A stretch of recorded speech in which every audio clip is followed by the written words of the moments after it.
Hi, Jonathan Trager here for Seconds Out. I'm joined today by Seamus Macklin, obviously one of the head trainers, if not the head trainer at MGM Marbella. First of all, Seamus, how are we doing? Yeah, I'm doing good, mate. How are you? Yeah, all good, yeah. I suppose the obvious question to start with, and not a happy question, but obviously how is Matt doing after last Saturday's? I've probably had a few days now to sit back and reflect. Yeah, no, he's okay. Listen, he's had a great career. I don't know if he's going to box on or retire yet. I'm sure he'll come to his own conclusion, in the new year. But either way, I support him. But personally, I'd probably rather him call it a day.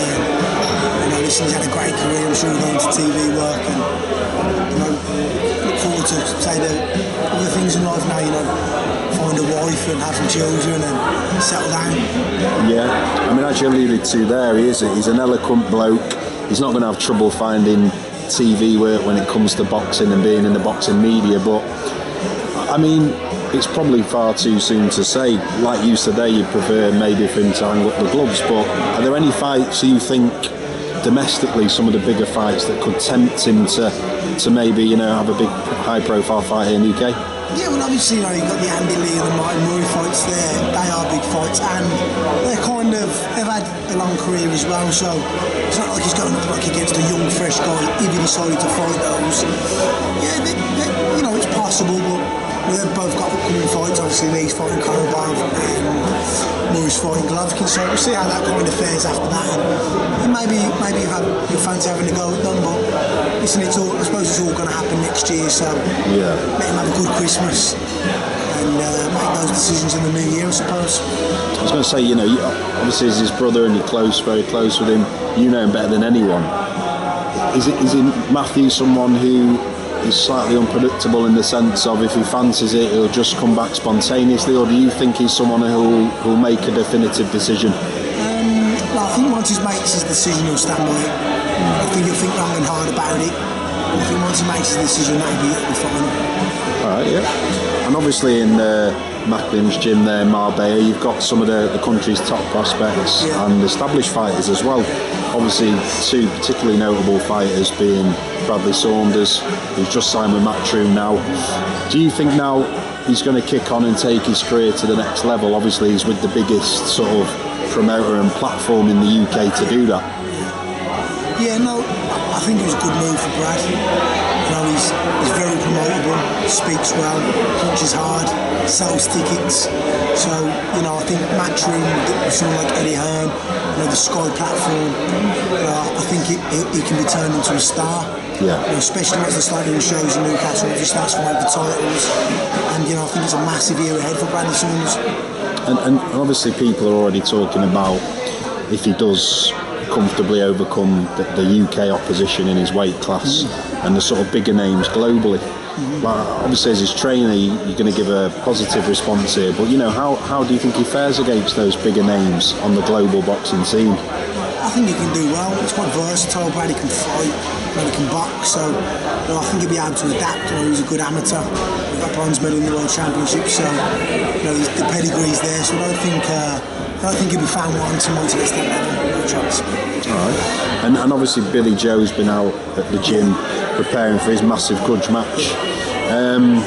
First of all, obviously when we see Billy Joe in interviews and stuff, he's always very kind of extroverted and never shy, never got a lack of words, but when it actually comes down to his work in the gym, presumably he gets his head down and he's focused.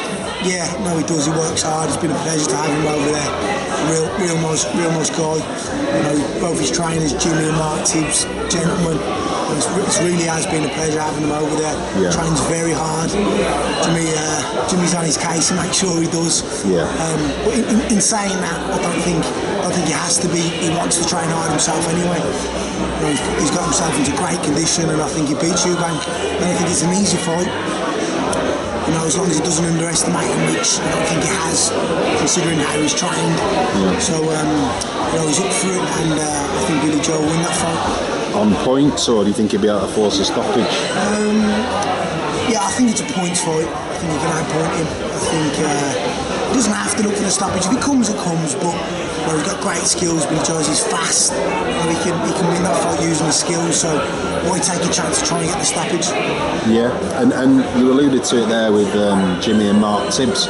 Obviously, you're a young up-and-coming trainer yourself. Yeah. To have sort of established trainers like that in the gym, is it useful for you as an up-and-coming trainer? Do they impart knowledge onto you when you're watching them? Of course they do. You learn everything off someone. Sometimes you can just speak to a normal fan about boxing and you can think, he's got a good point there. You can pick it up off him. And being around Jimmy and Mark is definitely an invaluable experience. And he's good. He doesn't overtrain people. Jimmy doesn't. He likes to keep them fresh. And I definitely enjoy being around him. He's an absolute gentleman. So he's a good guy to be around. And definitely learned a lot. And is it something whereby obviously you're all trainers, you all respect each other's opinion when it comes to boxing? Obviously Billy Joe will be immersed in the gym, and even though he's using it as a sort of locum gym, and he's relocating there, and he's actually gone on record as saying he'll come and do all his training camps moving forward because he's enjoyed it that much. But is it something whereby you guys will chat and converse and kind of exchange ideas so that in a way you have a role also in masterminding a game plan? Yeah, well, of course you pick each other's brains, don't you? You talk about boxing. Most people involved in boxing love boxing. It's their passion because let's face it, a lot of people don't make a lot of money out of boxing. So most people are driven by love. So after the gym we go to there's a bar above MGM it's called Slancher, and you sit down, you have food together, you have cups of teas together, and everyone's talking about boxing, so you're picking brains. Who do you think's going to win that? Why do you think that?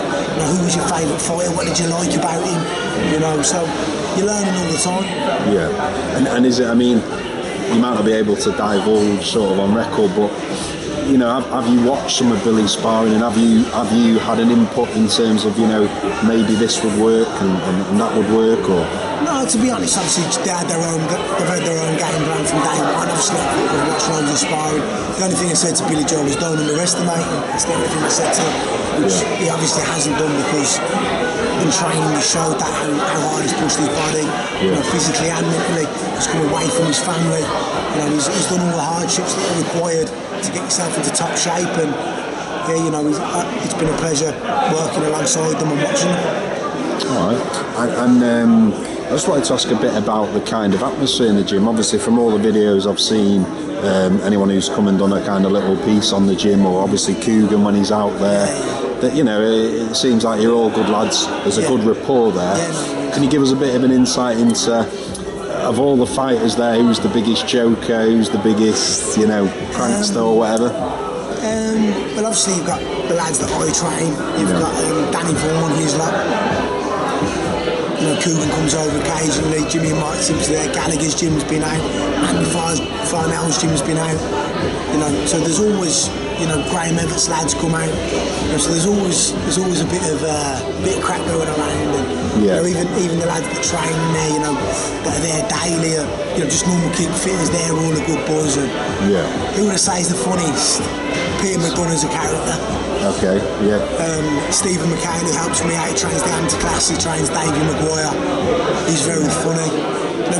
What's good about our gym is it's not just, we're not just in it for who's a good fighter, who's the best fighter, It's more, if someone's a character and they're a nice person, to become part of the gym, everyone, we haven't just got fighters who are just great, we've got fighters who probably aren't the best, but they're good people and they're good fun, which makes the gym, in my opinion, a great gym to be in. It's not just about, if you're not a good boxer, you're not in the gym, you're a good person, you're a good laugh. You're right at home in MGM. Recently we had Patrick Mendy over sparring at the Fitzgerald for his fight. He had every one of us laughing on it every day. What a character.